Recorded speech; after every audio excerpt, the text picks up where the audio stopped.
Shalom pemirsa yang kami kasihi, yang ada dimanapun di dalam nama Yesus Kristus. Kembali kita bertemu untuk mempelajari firman Tuhan dari studio Voice of Seven, Jalan Tanjung Anom nomor 7 Surabaya. Bagi Bapak Ibu Saudara yang ingin dilayani, boleh menghubungi nomor WhatsApp yang ada di layar Bapak Ibu, ataupun yang saya bacakan di dalam nomor 085 700 994 007. Adapun pelajaran yang akan kita pelajari dari firman Tuhan melalui buku pelajaran Sekolah Sahabat dengan judul besar Pertentangan Besar, yaitu pelajaran keempat dengan judul Membela Kebenaran. Adapun narasumber kita yang akan membahas dari hari ke hari, yang pertama adalah Pendeta Muda Jacob Baitanu yang akan membahas dari pelajaran hari Minggu sampai hari Selasa, yaitu chaplain dari Perguruan Advent Anjasmoro, Surabaya. Shalom Pendeta. Shalom.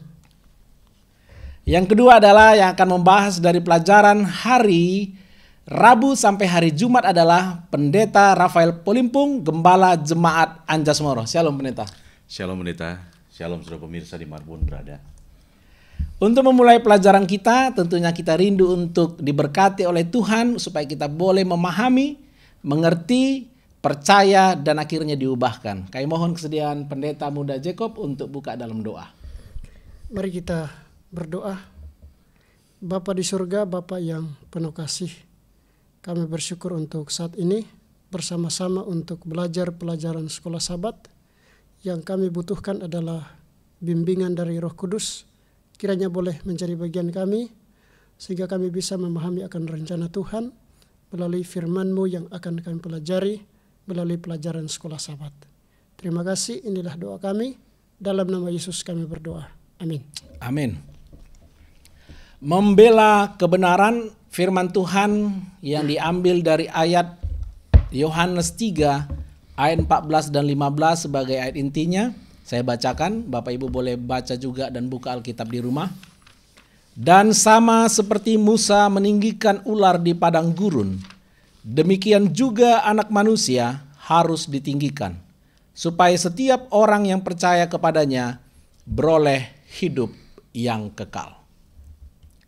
Orang-orang Kristen yang setia pada masa awal dan abad pertengahan dicirikan bukan hanya oleh kesetiaan mereka secara pribadi kepada Allah dan firman Tuhan, tetapi juga oleh sikap publik yang mereka ambil dalam memproklamasikan prinsip-prinsip kerajaan Allah dan keselamatan. Pekan ini kita akan terus menyaksikan bagaimana pendirian gereja umat-umat Tuhan yang berpihak pada Allah dalam kontroversi yang besar di sepanjang periode awal abad pertengahan bahkan selama reformasi. Bapak Ibu yang kami kasihi, kota pesisir Turki modern, Izmir, dulunya adalah kota Smyrna dalam Alkitab yang disebutkan dalam kitab Wahyu. Kota kuno yang berpenduduk sekitar 100.000 jiwa ini berkembang pesat pada akhir abad pertama dan abad kedua. Kota ini merupakan kota yang makmur dan sangat loyal pada penguasa zaman itu, yaitu Roma. Sekali dalam setahun, semua warga Smyrna diperintahkan untuk membakar dupa kepada dewa-dewa Romawi kuno pada waktu itu. Dan ternyata pada abad kedua, Smyrna juga didapati memiliki komunitas Kristen yang berkembang pesat dan banyak orang yang tidak mau mematuhi perintah yang tadi. Ada seorang bernama Polikarpus, seorang pemimpin gereja mula-mula, orang Kristen yang setia, menjadi martir di alun-alun kota Smyrna. Dibakar di tiang pancang karena menolak mengkhianati Tuhannya. Dengan membakar dupa atau untuk dipersembahkan kepada dewa-dewi Romawi. Ketika ditanya untuk terakhir kalinya, apakah ia mau dan akan menyangkal Kristus, Tuhannya itu, sehingga dia boleh hidup. Tetapi orang tua itu menjawab, 86 tahun aku melayani Tuhan Yesus. Dan Tuhan Yesus tidak pernah berbuat salah kepadaku. Bagaimana mungkin aku dapat berbicara jahat tentang rajaku yang telah menyelamatkan aku? Selama berabad-abad, pria dan wanita telah bersedia untuk mengalami mati martir daripada melepaskan iman mereka kepada Kristus. Pengorbanan mereka menghidupkan kembali tentunya keberanian kita saat ini, hari ini. Kita akan dengarkan bagaimana orang-orang dulu, orang-orang Kristen yang setia ini melalui pelajaran kita yang pertama akan dibahas oleh hambanya Pendeta Muda Jacob Baitanu. Kami persilakan Pendeta. Baik, terima kasih untuk kesempatan yang baik kita bisa bersama-sama belajar pelajaran sekolah sahabat kita. Dan mari kita lihat pelajaran kita yang hari Minggu, dianiaya namun menang. Ketika umat Allah setia kepada Tuhan, maka yang terjadi adalah setan akan marah atau murka terhadap umat Allah. Nabi Daniel dan Rasul Yohanes mengungkapkan hal ini di dalam tulisan mereka, di dalam kitab Daniel maupun di dalam kitab Wahyu.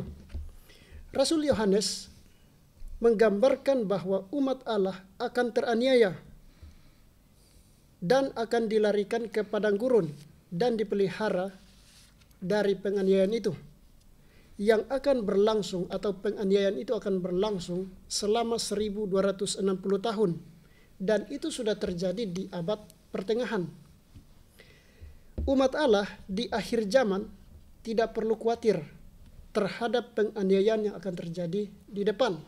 Kenapa?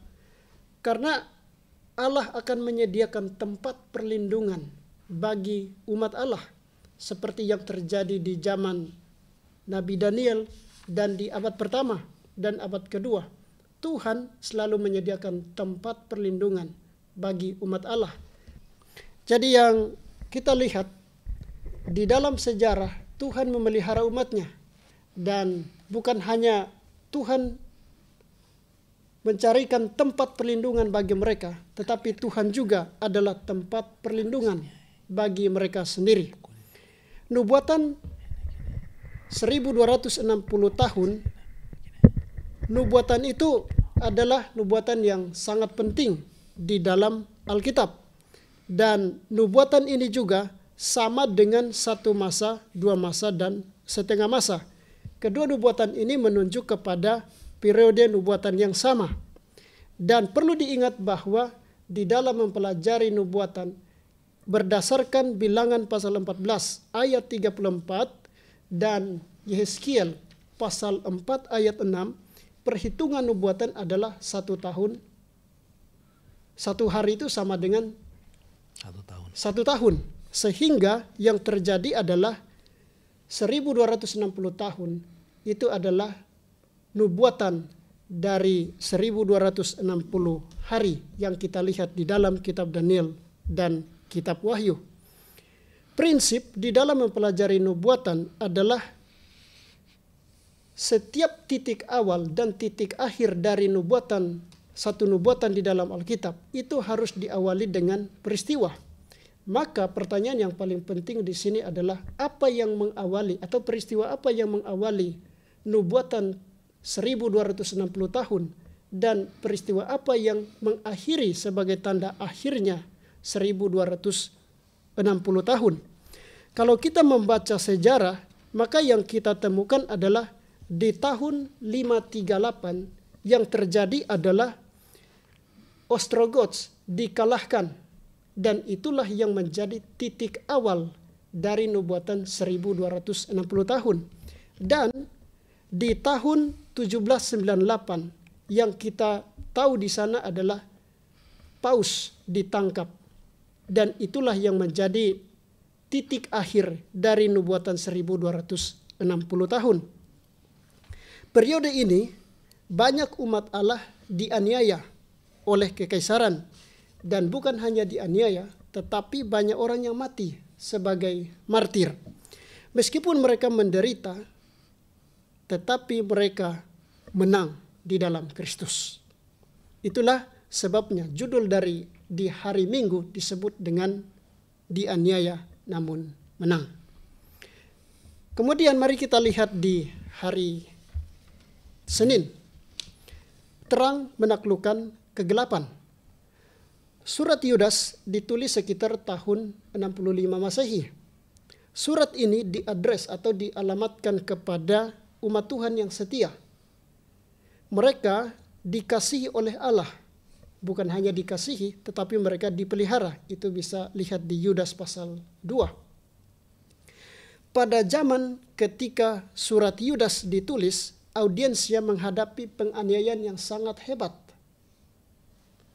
Sehingga Yakobus menasehati kepada para pendengarnya untuk terus berjuang untuk mempertahankan iman mereka.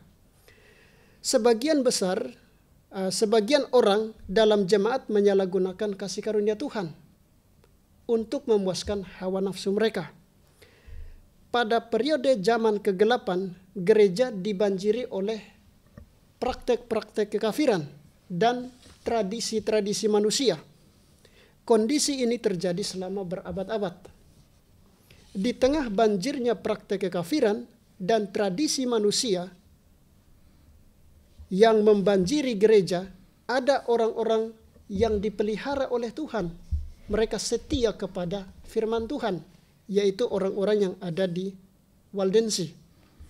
Orang-orang ini mereka berketetapan untuk tetap setia kepada prinsip kitab suci. Mereka menjadikan Alkitab sebagai otoritas tertinggi dalam kehidupan mereka. Orang yang menang atas kuasa-kuasa jahat, sabar menanggung cobaan, melewati masa-masa sulit, mati karena Yesus, dan tetap setia kepada prinsip kitab suci, akan dikaruniakan mahkota kehidupan.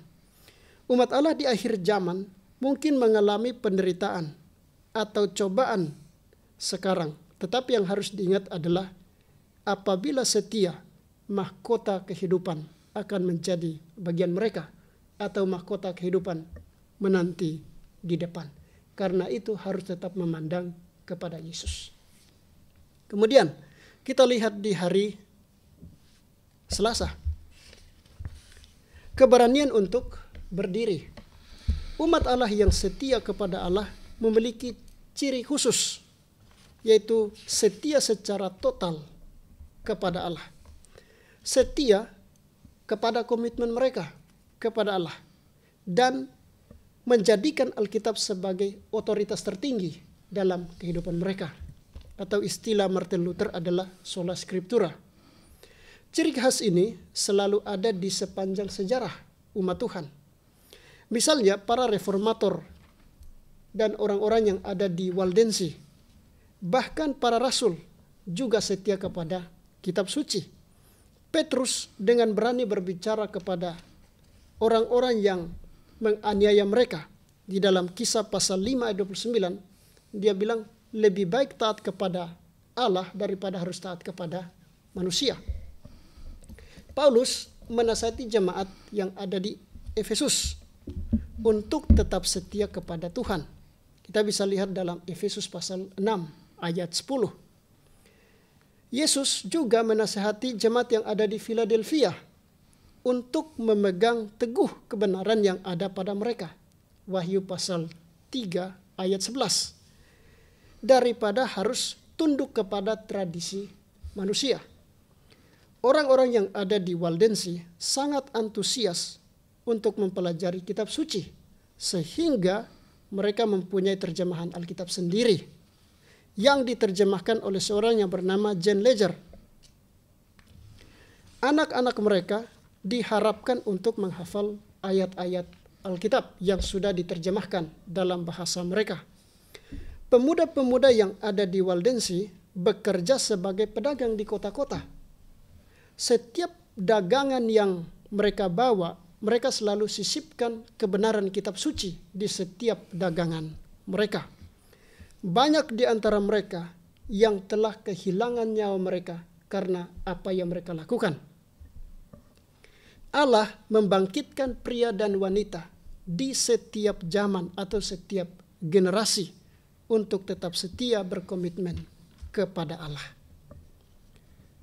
Saya kira itu yang penting untuk kita ketahui bersama di pelajaran hari Minggu, hari Senin, dan hari Selasa. Baik, terima kasih kepada Pendeta Muda Jacob. Luar biasa bagaimana para pendahulu kita orang Kristen di abad pertama, abad kedua, bahkan sampai nanti di abad pertengahan, membela kebenaran dengan mati martir, tidak takut dianiaya. Oleh karena penganiayaan, banyak yang mati, tetapi firman Tuhan, kebenaran, dan orang-orang Kristen bertambah banyak. Bagaimana kebenaran terang kehidupan mereka, menaklukkan kegelapan, dan bagaimana keberanian mereka untuk tetap berdiri lebih takut kepada Tuhan daripada kepada manusia. Kita akan pelajari bagian yang kedua yang akan disampaikan oleh hambanya Pendeta Rafael Polimpong. Baik, terima kasih Pendeta Benny Tobing. Saudara yang terkasih, kita masuk kepada pelajaran kita hari Rabu sampai dengan hari Jumat. Seperti tadi dikatakan, pelajaran kita ini berjudul membela kebenaran. Kenapa? Oleh karena sebenarnya konteks daripada pelajaran kita ketika itu umat-umat Tuhan sementara apa? Dianiaya. Hari Rabu dan hari Kamis kita akan melihat ada nama-nama lain selain daripada orang-orang Waldensia yang dianiaya. Hari Rabu kita akan melihat seorang yang disebutkan bintang fajar reformasi. Ketika saya pertama kali baca ini, saya berpikir ini hanya sebuah ungkapan, apa ini ya artinya? Tetapi setelah kita belajar lebih lanjut mengenai pelajaran hari Rabu, ternyata ini adalah bukan apa, tetapi inilah siapa dia. Sehingga disebutkan bintang fajar reformasi. Kalau kita belajar, siapakah yang disebutkan menjadi bintang fajar reformasi? Dia adalah John Wycliffe. Saudara ingat John Wycliffe bukan? Kalau saudara membaca dalam buku Kemenangan Akhir, ada kisahnya begitu lengkap mengenai John Wycliffe. Pertanyaan selanjutnya, kenapa dia disebutkan menjadi bintang fajar reformasi? Oleh karena saudaraku, dia martir. Dia mati di tengah-tengah kegelapan. Untuk mempertahankan kebenaran tentunya sesuai dengan judul kita. Nah, bintang fajar, kapan dia muncul? Pertanyaan. Apa maksudnya bintang fajar? Kapan bintang fajar ini muncul? Saudara, saya coba cari tahu di Wikipedia, bintang fajar biasanya ini akan muncul pada waktu di sebelah timur sebelum matahari terbit. Jadi bintang fajar ini pendeta dia akan muncul sebelum matahari terbit. Artinya apa? Kapan itu? Sementara masih gelap. Baru dia akan menuju kepada terang. Disitulah muncul. Nah, itulah sebabnya kenapa John Wycliffe disebutkan bintang fajar reformasi. Ada apa? Saudara, kalau kita belajar di sana, ternyata John Wycliffe itu mati mempertahankan kebenaran. Dia dibakar abunya, lalu akhirnya abunya ini dibuang di sungai dan mengalir di sungai tersebut. Tetapi seperti itulah firman Tuhan sebenarnya. Ketika ada seseorang yang mempertahankan kebenaran, maka sebenarnya berita mengenai hal itu akan apa? Tersiar. Nah, sekarang pertanyaannya, mengapa John Wycliffe bisa mempertahankan kebenaran? Kalau kita membaca di pelajaran kita bagian awal hari Rabu disebutkan, dia senang untuk belajar firman. Mazmur pasal 19 ayat 7 sampai 11. Mazmur 119 ayat 140 katakan, janji Tuhan itu murni, pure, teruji, dan itu membawa sukacita, kegembiraan. Yeremia sebutkan kenikmatan. Kenapa Wycliffe mempertahankan? Karena dia senang belajar firman Tuhan. Pelajaran kita sebutkan bagi dia, bahkan bagi reformator-reformator pada waktu itu, firman Tuhan bukanlah hal yang membosankan. Pelajaran kita sebutkan, mempelajari kitab suci bukanlah tugas yang melelahkan. Saudaraku, dewasa ini, seringkali kalau kita sudah susah tidur, ada orang pernah bilang begini, kalau susah tidur sudah ambil aja Alkitab. Baca pelan-pelan, nanti kamu tertidur sendiri. Bukan? Saudaraku, hati-hati. Itu jebakan setan. Apa maksudnya? Justru melalui belajar firman kita dikuatkan. Amen. Bukan kita belajar firman lalu kita ngantuk. Bukan, saudaraku. Hati-hati. Nah, inilah yang terjadi kepada para reformator. Mereka senang belajar firman Tuhan. Mereka senang mendalaminya. Karena semakin mendalaminya, mereka mendapatkan banyak janji-janji Tuhan.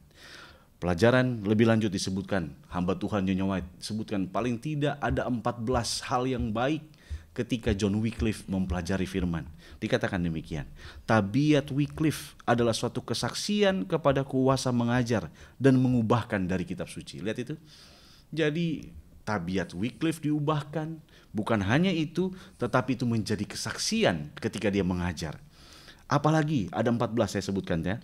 Yang pertama, untuk usaha meraih kebenaran agung dari pernyataan Tuhan, yang pertama, memberikan kesegaran.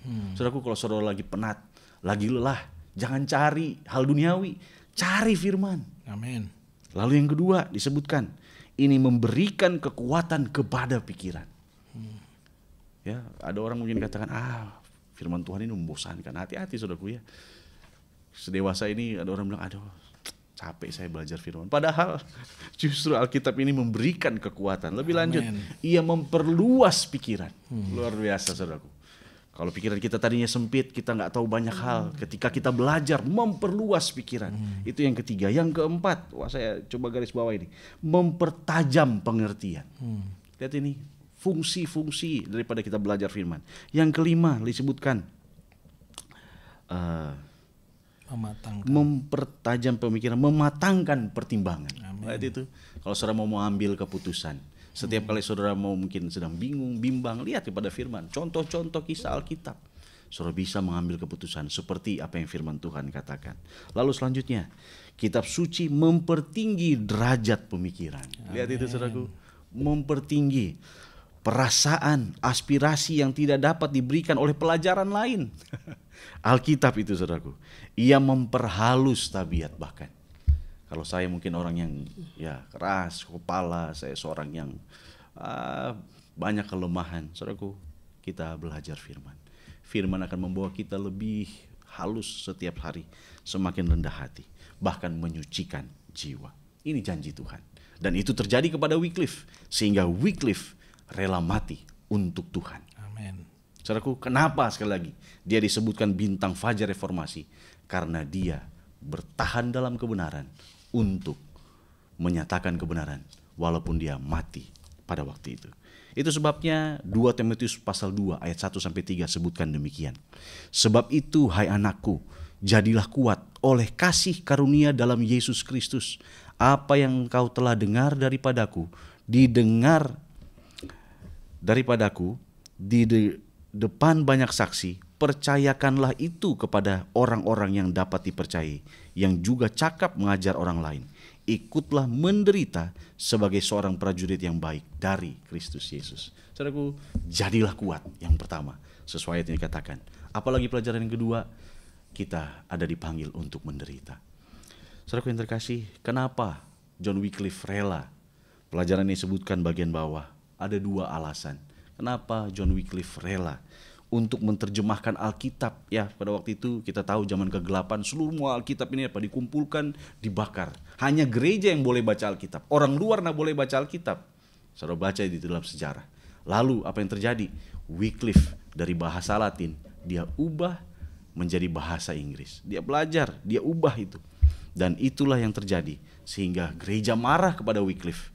Dan Wycliffe rela, walaupun dia mati, tetapi dia rindu. Bahkan kalau saudara baca ya, dalam kehidupan Wycliffe, dia rindu agar banyak orang boleh belajar firman Tuhan secara pribadi. Kita bersyukur kepada Tuhan, saudaraku. Tuhan bangkitkan reformator-reformator seperti Wycliffe. Itulah bintang fajar reformasi. Ya. Pelajaran hari Kamis dihiburkan oleh pengharapan. Tadi hari Rabu kita belajar mengenai Wycliffe. Hari Kamis kita belajar lagi lebih. Ya, mengenai ada John Huss, ada Jerome, William Tyndale, dan juga Latimer. Sekarang menjadi pertanyaan, kenapa mereka dihiburkan? Kenapa mereka punya keberanian mempertahankan kebenaran walaupun mereka harus menghadapi api, pedang, bahkan kematian? Firman Tuhan ataupun pelajaran kita sebutkan demikian. Iman kepada janji-janji Allah. Mereka percaya akan janji Kristus. Saudara, luar biasa. Kenapa kok mereka rela mati? Karena mereka percaya kepada janji Tuhan. Amin. Ketika saya belajar pelajaran ini, saya bertanya, saudaraku, jangankan untuk mau mati seperti mereka ya. Kadangkala kalau kita aplikasikan kepada hidup kita, kalau kita sedang mau bekerja, kadangkala ujian itu Tuhan izinkan terjadi. Sekali-sekali dikorek, bolehlah hari Sabat, gimana kalau cuma tanda tangan saja, ya. Hari Sabat, sekolah juga, daripada nanti nggak lulus ujian di hari Sabat, saya kompromilah sedikit. Saudaraku, kita belum mengalami satu penganiayaan sampai kematian, tetapi para reformator telah mengalaminya. Dan kalau kita ingat, bahkan di pelajaran kita bagian bawah sebutkan, jangan lupa saudaraku, bahwa kita semua pun akan menuju kepada kesana. Di akhir zaman kita akan mengalami aniaya-aniaya seperti demikian. Tetapi sebelum kesana kita mengalami aniaya yang masih kecil-kecil, dalam pekerjaan, dalam sekolah. Pertanyaannya adalah, apakah kita tetap bertahan dalam memegang janji-janji Tuhan? Apakah kita percaya kepada Tuhan? Bahkan kenapa mereka rela mati disebutkan? Di sini disebutkan bahwa bagian paragraf kedua, mereka melihat melampaui apa yang telah terjadi kepada apa yang akan terjadi. Mereka tahu melalui kebangkitan Kristus, maut adalah musuh yang telah dikalahkan. Apa artinya saudaraku? Mereka percaya kalaupun mereka mati, mereka akan dibangkitkan. Amin. Luar biasa saudaraku. Saya mau baca dalam 1 Yohanes pasal 5 ayat 11-13. Firman Tuhan katakan demikian, pelajaran hari Kamis. Dan inilah kesaksian itu, Allah telah mengaruniakan hidup yang kekal kepada kita, dan hidup itu ada di dalam Anaknya. Barang siapa memiliki anak, ia memiliki hidup. Barang siapa tidak memiliki anak, ia tidak memiliki hidup. Ayat 13. Semuanya itu kutuliskan kepada kamu, supaya kamu yang percaya kepada nama Anak Allah tahu bahwa kamu memiliki hidup yang kekal. Saudara yang terkasih, kalau saudara mau punya hidup yang kekal, beriman kepada Dia. Pegang janji Tuhan. Sekalipun mungkin berat bagi kita saat ini, bukan? Kita sudah melalui sebetulnya satu penampian yang cukup berat beberapa tahun yang lewat ketika COVID, ya. Banyak di antara kita kehilangan pekerjaan, kehilangan banyak hal. Tetapi di situ kita tetap bertahan di dalam Tuhan. Saudara yang terkasih, pelajaran kita sebutkan bahkan lebih lanjut mengenai John Huss. Dia rela di penjara, mengalami ketidakadilan, mati, mendekam di penjara berbulan-bulan, di tempat yang dingin dan lembab. Tetapi perhatikan apa yang dikatakan John Huss. Kasih karunia Allah menopang saya, saudara. Selama minggu-minggu yang telah berlalu sebelum keputusan akhirnya, damai surga memenuhi jiwanya. Saya menulis surat ini, katanya, di dalam ruang penjara saya, dan dengan tangan saya yang terbelenggu menanti pelaksanaan hukum mati saya besok. Bila mana dengan pertolongan Yesus Kristus kita akan bertemu lagi di kedamaian hidup yang akan datang, engkau akan tahu bagaimana Allah yang berbelas kasihan itu telah ditunjukkannya sendiri kepadaku, dan betapa besar pertolongannya kepadaku dalam pencobaan dan pengadilan. Saudaraku, John Huss berpengharapan. Pelajaran kita sebutkan, kenapa dihiburkan oleh pengharapan? Karena dihiburkan pengharapan firman Tuhan. Pertanyaan lebih lanjut adalah, apakah kita kalau punya lagi banyak masalah, datang kepada firman? Ya, datang kepada firman. Pertanyaan yang perlu kita renungkan bagi kita pada saat ini adalah, apakah artinya kehilangan bagi Kristus? Saya ketika baca bagian bawah di luar biasa. Apa artinya kehilangan segalanya bagi Kristus? Pada akhirnya, apakah benar-benar Anda kehilangan? Markus 8 ayat 36 sebutkan demikian. Ya, coba kita baca. Markus 8 ayat yang ke-36 sebutkan. Apa gunanya seorang memperoleh seluruh dunia, tetapi ia kehilangan nyawanya? Saudaraku, pilihan diberikan kepada kita. Apakah kita akan menyayangkan nyawa kita tapi kita memilih dunia, atau kita rela kehilangan nyawa tetapi kita mempertahankan kebenaran, dan lebih daripada itu kita mendapatkan hidup yang kekal. Itu sebabnya pelajaran bagian akhir di hari Jumat, John Huss, saya mau kutip lagi dari John Huss. John Huss katakan, hati-hati dengan apa yang kita isi dalam pikiran kita. Hati-hati dengan apa yang kita isi dalam rumah kita. Jangan sampai yang kita isi dalam rumah kita ini melebihi apa yang harusnya kita isi dalam jiwa kita. Dan di atas segalanya, berikanlah perhatianmu kepada pembangunan kerohanian. Pelajaran hari Kamis sampai hari Jumat adalah satu pelajaran untuk mengingatkan kita. Bagaimana kita bertahan adalah kita pegang janji Tuhan. Dan jangan lupa kita harus kuat. Kita harus bertahan oleh karena Tuhan yang akan menguatkan kita. Filipi 4:13, apa katanya? Segala perkara dapat kutanggung dalam Dia yang memberikan kekuatan kepadaku. Kita tidak punya kekuatan, tapi Tuhan yang akan berikan kekuatan. Tuhan yang akan berikan kita kesanggupan. Terima kasih, itu pelajaran kita hari Rabu sampai Jumat. Baik, terima kasih Pendeta Rafael. Pelajaran yang sangat indah sekali sudah dirangkumkan oleh kedua narasumber kita. Di bagian akhir kita mengenal Wycliffe, kita mengenal John Huss, kita mengenal para reformator banyak sekali yang mati martir demi Kristus. Oleh karena Kristus telah mengubah hidup mereka. Dan kasih Kristus itu telah memotivasi mereka untuk berani membela kebenaran walaupun harus kehilangan nyawa. Tapi sudah dibaca dari kitab Markus tadi pasal 8. Kalaupun kita kehilangan nyawa, Tuhan kita Yesus berjanji, walaupun engkau mati, engkau akan hidup. Puji Tuhan. Baik, mungkin dari narasumber kami yang pertama dan yang kedua, Pendeta Jacob dulu yang pertama, boleh memberikan kepada pemirsa yang kami kasih di rumah, pemirsa Voice of Seven, satu statement sebagai closing pada hari ini. Kami persilakan. Baik, terima kasih. Ketika kita ikut dengan Tuhan, itu bukan sesuatu yang mudah. Tapi ada banyak tantangan, ada banyak cobaan yang harus kita hadapi. Dan biasanya cobaan-cobaan itu akan menyenangkan.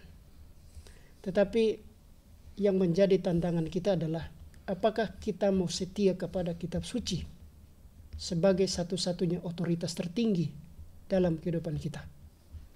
Ketika kita bersandar kepada kitab suci, kita pasti menang. Dan kita pasti terus berjalan bersama-sama dengan Tuhan. Walaupun harus menderita, walaupun harus mati sekalipun, kita punya keyakinan yang pasti bahwa kita pasti menang. Seperti Kristus yang telah mati dan dibangkitkan. Kita juga kalau kita ikut dengan Yesus, kalaupun kita harus mati, kita punya keyakinan bahwa kita pasti dibangkitkan dan mahkota kehidupan menanti di depan kita. Amin.